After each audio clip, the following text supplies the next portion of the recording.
Salut, salut mes chouchous.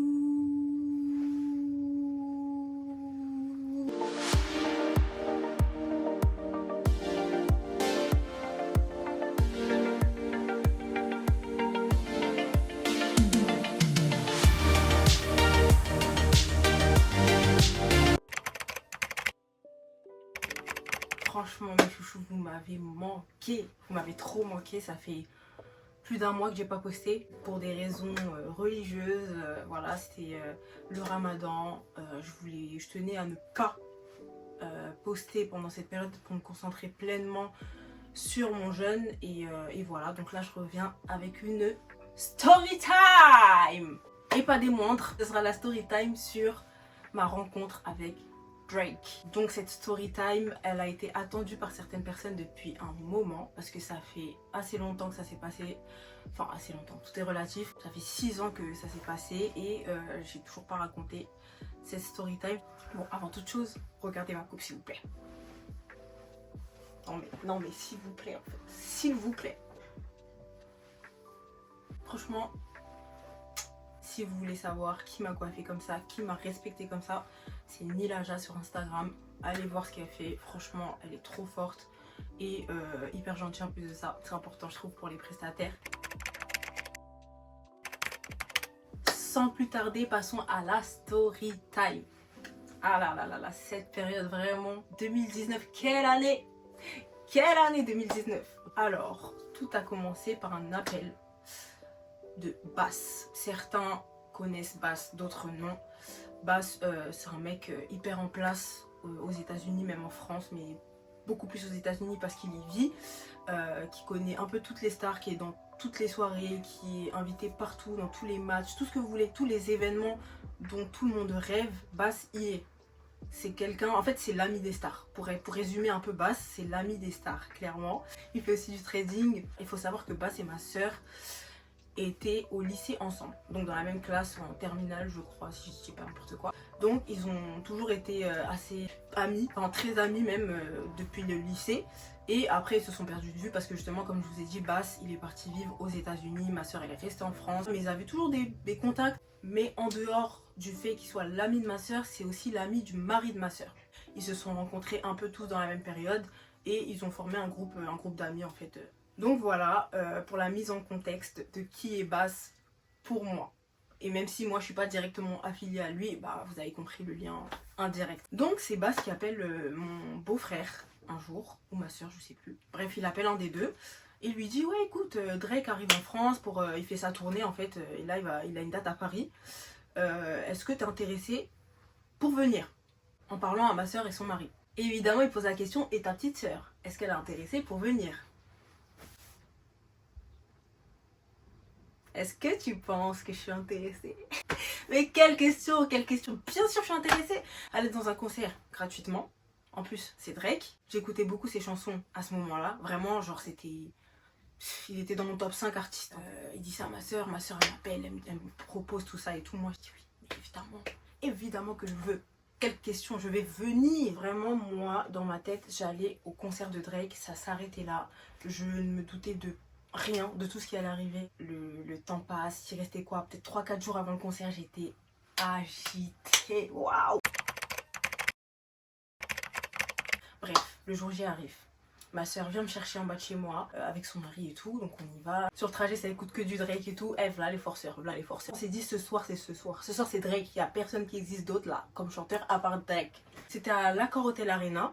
Donc plus je me rapprochais de l'Accor Hotel Arena, plus je me disais putain dingue, ce que je vais vivre et tout. Moi il faut savoir que avant ce concert déjà, j'étais pas beaucoup allée en concert en soi. Franchement j'avais fait quoi, Burna Boy, La Fouine quand j'étais petite et c'est tout. Déjà on voit qu'on arrive devant.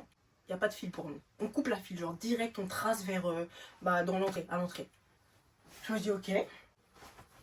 Fallait voir comment je bombais, hein. Ah, fallait voir, franchement, fallait voir. Juste ça, déjà, ça me suffisait pour bomber. Donc imaginez la suite en fait. C'est pas on arrive à l'entrée. Ils nous demandent ouais, vos billets, nanani, nanana. Donc on leur montre. Ils disent ah ok, vous êtes sur la liste VIP de Drake. Je crois que vous n'avez pas bien entendu, donc je répète. La meuf qui prend nos billets, elle nous dit ah d'accord, vous êtes sur la liste VIP de Drake. Donc moi, Moi, Athéa, jeune fille random comme ça, je suis sur la liste VIP de Drake. À chaque moment, mon ego était reboosté, genre. Vraiment, on me faisait croire que j'étais quelqu'un. Et ça, pendant une soirée, ça m'a fait plaisir. Moi, je vis pour les caméras à ce moment-là. C'est dire que je snap. Ah, regardez, je suis sur la liste VIP de Drake. Je mets que dans toutes mes stories partout. Les gens commencent à se dire, c'est quel concert elle où elle est là. On avance, on nous emmène dans la salle de concert et tout. Avant ça, on nous emmène voir Bass. Donc je le remercie, je lui dis merci beaucoup d'avoir pensé à moi, à nous. Ça me fait grave plaisir d'être là et tout. En plus, on est sur la liste VIP, dinguerie et tout. Trop bien et tout, merci et tout. Il me dit, ah ok, bah tant mieux si t'es contente. En vrai, moi ça me fait plaisir et tout, mais là t'as encore rien vu. Moi, quand il me dit ça, honnêtement, franchement, j'étais, je sais pas si j'étais naïve ou si personne n'aurait compris, mais je me disais juste, en mode, t'as encore rien vu, vas-y, peut-être le concert il sera grandiose et son show il sera trop d'art et du coup je serai trop contente de ma soirée. Et moi c'était vraiment ça dans ma tête, je vous dis la vérité. Donc là on arrive dans la salle de concert, je vois, elle nous emmène dans un carré, genre dans un lieu très clos, très restreint. C'était le carré VIP. Du coup, logiquement, vu qu'on m'avait dit à l'entrée, oui, t'es sur la liste VIP de Drake, je savais que j'allais pas être dans un endroit, dans la fosse quoi. Même si j'aurais kiffé, à cet âge-là, je vous mens pas, 2019, moi j'avais 18 ans. 18 ans, vous-même, vous savez, on n'aime que le bazar, on n'aime que l'ambiance, on veut que sauter, même si on doit perdre les poumons dans la fosse, on va y aller. Mais après, on m'a dit justement que ce qui est bien, c'est qu'avec ma place, je pouvais circuler un peu partout dans la salle de concert. Donc trop bien et tout, moi je commence mon concert et tout. C'est pas, je me tourne, je vois un mec, il passe comme ça. Je me dis, ça c'est qui? J'ai reconnu le gars, même si je l'ai vu 3 secondes, hein, j'ai reconnu, c'était Travis Scott. J'ai vu Travis Scott, les gars, qui est passé vraiment derrière moi. En fait, je l'ai vu passer sur le côté. Et après, il est passé derrière moi et je me suis retournée comme ça. Et j'ai compris, après j'ai regardé sa story. Et je me suis dit, ah, ok, donc là, je commence à capter, les gars. Je commence à vraiment capter ce qui m'arrive. Et vraiment capter que je suis en train de vivre une dinguerie ou que je vais vivre une dinguerie ce soir et que je vais être trop contente, vraiment. Après, sinon, il y avait des filles, des mecs, des personnes random, comme moi, comme vous et moi, en fait. Non, vous n'êtes pas random. Vous êtes vraiment quelqu'un. En fait, vous êtes dans mon cœur. À partir du moment où vous êtes dans mon cœur, pour moi, vous représentez mieux que Travis Scott, que Drake. Vous êtes vraiment mes stars. Je me tourne et tout. Je vois Odell Beckham. Bon, lui, il est vraiment moins connu que les personnes que j'ai citées jusqu'à présent. Mais c'est un joueur de football américain. Voilà, je vous le montre juste ici. Pour que vous puissiez voir un peu à quoi il ressemble et peut-être que sa tête va vous dire quelque chose. Bah, je vois Bass qui arrive et tout en mode ouais salut, vous amusez bien et tout, vous kiffez la soirée, tout ça. En gros le concert a commencé, il commence à interpréter des sons, des bangers, il y a des voitures qui volent. Je vais vous mettre toutes les vidéos, là je vous mets les vidéos là, la voiture qui vole elle est là. Des voitures qui volent, des matchs de basket en plein concert. Oh non, franchement fallait voir, fallait être là en fait. Parce que vraiment en plein concert tu pouvais gagner de l'argent en mettant des paniers de basket. Pour moi, j'étais pas à Paname en fait, j'étais vraiment loin dans ma tête, j'ai voyagé avec ce concert pour vous dire. T'entends des Controlla, t'entends des One Dance, t'entends des quoi, des Nice for What, et que des sons, que des bangers, ou même vous savez Drake, sur ça on peut pas dire grand chose, c'est vrai qu'il est fort. Faut le dire, faut le dire. C'était une période sombre comme tu l'as dit, toi tu fumais beaucoup le doré, hein, il faut le dire. Bien sûr. Et voilà. On passe la soirée un peu avec Bass et tout, le concert il se termine. Moi je me baladais, franchement je me baladais comme je t'ai dit, 18 ans. 18 ans c'est l'âge des bêtises. C'est l'âge où on est agité pour rien du tout. Au lieu de se tenir tranquillement comme les adultes qui étaient autour de moi. En mode tu profites du concert et tout tranquillement dans la paix. Tu vois, il n'y a pas d'agitation autour de toi. Non, moi je voulais absolument que ça saute, je voulais les pogos, je voulais tout ça. Et j'étais trop immature. C'est-à-dire que je pouvais circuler partout. Je faisais que ça. Je parlais même pas juste. Maintenant, moi je croyais que c'était fini. Je me suis dit, bah trop bien, il avait raison, j'avais encore rien vu, c'était incroyable et tout. Mais les gars, c'était rien du tout. C'était vraiment rien du tout. Bass il nous dit, vas-y, venez et tout. Donc on commence à partir et tout.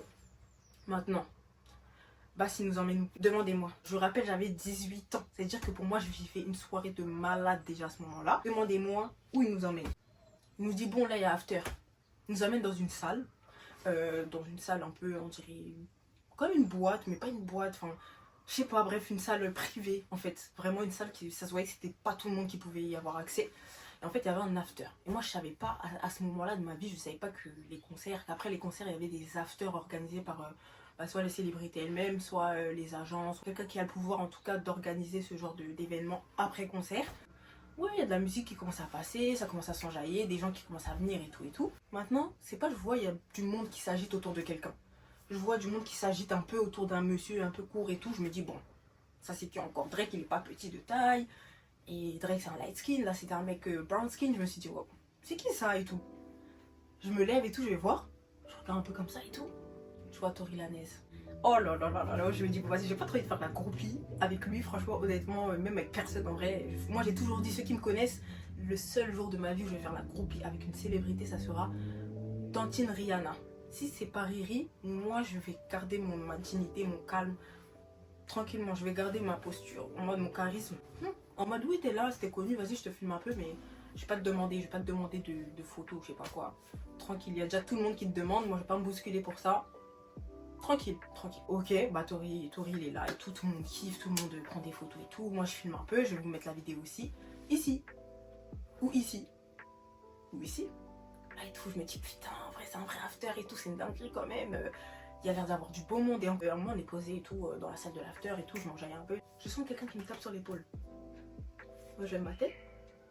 Demandez-moi encore, je vois le visage iconique sur la cover d'un des albums de Drake. Donc ouais, c'était sur l'album More Life de Drake du coup. Le visage iconique qui est dessus, qui est sur cette cover, c'est son père. Donc là je lève la tête, je vois un moustachu, chapeau, costume brillant, plus 1000 aura en fait. Il n'y a que moi qui savais qui c'était à ce moment là quand il est venu, à part Bass parce qu'il est venu avec Bass. Et du coup les autres ils me regardaient en mode pourquoi t'es contente, c'est qui ce monsieur genre.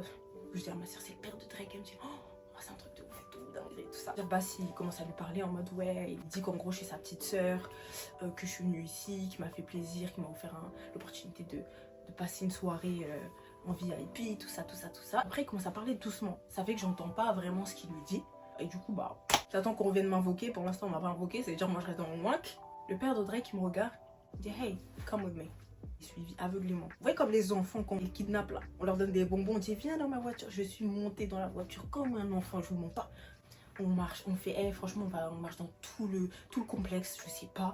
Ils m'emmènent dans une salle, il y avait des filles, des garçons que je connaissais pas et tout. On m'explique rien, c'est-à-dire moi ça me stresse de ouf. Je me dis mais qu'est-ce qui se passe là, je comprends vraiment pas ce qui se passe en mode. Mais j'étais avec ma soeur et mon beau-frère en soi, donc en vrai je m'en foutais un peu de où je me trouvais, je me sentais en sécurité, donc voilà. Je vous promets que je me doutais pas de ce qui allait arriver vraiment juste après.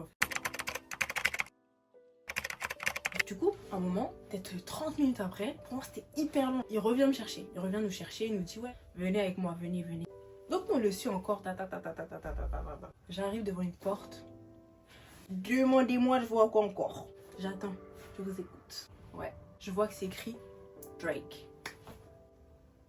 C'est que maintenant que j'ai percuté, avant ça j'avais rien capté.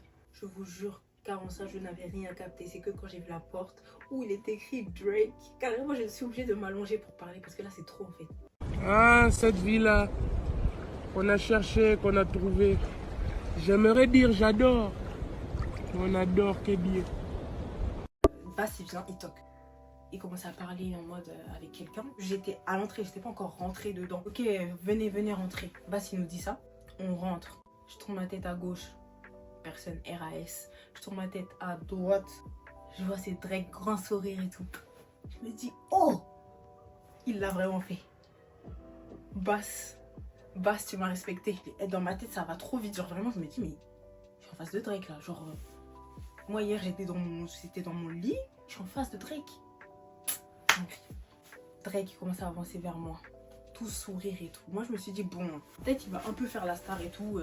Il commence à me parler, ça va, quoi de neuf, t'as bien kiffé le concert. Bass il m'a dit que t'étais sa petite soeur. Je suis ravie de te rencontrer. Franchement, sache que vraiment là aujourd'hui, je t'ai rencontré vraiment parce que t'es la petite soeur de Bass. Je suis trop contente de te rencontrer. Et vraiment, on dirait que c'était lui le fan. On dirait que c'était moi la star et lui c'était le fan. Pour de vrai, il était vraiment trop gentil. Il commence à m'attraper comme ça par l'épaule. En mode, il commence à me parler et tout. Là, c'était ami de quelqu'un, c'était mon ami à moi. J'étais trop détendue. Dès qu'il a fait ça, là, dès qu'il a attrapé mon épaule comme ça, j'ai dit, ok, c'est bon, c'est mon pote. Là, je peux me permettre de parler, je peux me permettre de débiter, je peux me permettre de rigoler carrément, de snapper, de tout ce que tu veux. Ça veut dire que je commence à poster cette story. Faut voir comment mon téléphone l'a bloqué. Je vous jure, c'est un des jours où j'ai reçu le plus de messages de ma vie, carrément. Il y a des gens qui, je vous jure, il y a des filles qui m'insultaient. Genre parce qu'elles avaient le seum, qu'elles étaient jalouses, des filles que je connaissais même pas. qui m'insultaient sur Insta et tout, des comptes que je connaissais pas. Je vous promets que Dieu m'en soit témoin, vraiment, je vous jure. Elle parlait très très mal. Il y a des personnes qui étaient gentiment jaloux, genre. Il y avait des gens qui me disaient ouais, trop bien et tout, kiff, qui étaient grave bienveillants. Il y avait des gens qui étaient en mode oh, dinguerie, qui étaient sous le choc, en mode tu vis ça et tout, comment t'as fait pour arriver à vivre ça, tout ça. Mais vraiment, j'ai reçu énormément de messages et moi je calculais personne à ce moment-là. J'étais juste, je passais mon moment. On a passé quoi, 30 minutes ensemble aussi avec Drake. Et bah, les gens qui étaient dans sa loge, hein, il y avait ses danseuses, son DJ, tout ça, enfin, son équipe. Et j'ai dit ce que je faisais dans la vie. Il m'a dit bon courage pour tout ce qui te reste à faire. Je sens que toi tu vas réussir. Il m'a dit c'est Dieu qui donne. Dans tous les cas, c'est Dieu qui donne. Donc voilà. Ça y est, hein, il a d'autres chats à fouetter que me calculer moi. Ça veut dire que vas-y, Bassi dit bon, on va y aller, nanani, nanan. J'ai dit au revoir et tout. Une dernière fois, Bassi nous prend en photo. Bassi fait une story et me poste dans sa story. C'est-à-dire tous les gens que je connais qui connaissent Bass, encore ils m'envoient des messages en mode oh, t'as invité dans la story de Bass, en plus avec Drake, en plus non, là c'est une dingue, je me sentais star. Quand je vous dis que je me sentais star, et c'était vraiment un souvenir de fou, et carrément je crois que je m'en rendais même pas compte sur le moment. En fait vraiment, la morale de cette story time c'est que, ça j'ai dit dans la précédente vidéo avec Joe, ne négligez personne et ne négligez aucune invitation aussi, vraiment. Parce que là, certes, j'ai pas eu d'opportunité grâce à cette rencontre et tout, mais c'est un souvenir de fou. Et je pense que vraiment, ça se vit une fois dans la vie. Genre, je pense qu'il y a plein de personnes qui auraient aimé être à ma place à ce moment-là. Donc en vrai, je m'en réjouis. Je suis satisfaite. Vraiment, je suis satisfaite. Donc voilà, après ça, on est sorti de la loge, on a fait des photos en bas. Il y avait un barbeur même, pour vous dire. Il y avait un barbeur en bas, un mec qui coupait des cheveux en direct. Oh là là, c'est la fin de la story time. C'était trop bien de vous la raconter. J'espère que ça vous a plu. Que vous voulez d'autres story time parce que je pense que dans ma vie il y a eu pas mal de choses à raconter. Si vous avez des questions, n'hésitez pas, l'espace commentaire il est fait pour ça. Lâchez vos commentaires, lâchez un like, on follow, on partage, on fait tout, la totale vraiment, c'est vous ma force. Je vous remercierai jamais assez d'être là, de me suivre, de me faire vos retours, de me pousser en fait, de me pousser tous les jours, vous me poussez à sortir du contenu, à vous faire plaisir. Et je le fais vraiment par passion. En fait, c'est vraiment de la passion pour moi de parler de tous mes centres d'intérêt et de les partager avec tout le monde. Si je peux partager des conseils, c'est tant mieux. Si je peux aider des gens, c'est tant mieux. Si je peux faire rire des gens qui sont peut-être pas bien à ce moment-là, au moment où ils tombent sur ma vidéo, mais j'en suis la plus ravie vraiment. Donc ouais, continuez à être là, continuez à faire ce que vous faites, c'est-à-dire juste regarder mes vidéos, me faire des retours. Je vais vous laisser mes chouchous. Bisous.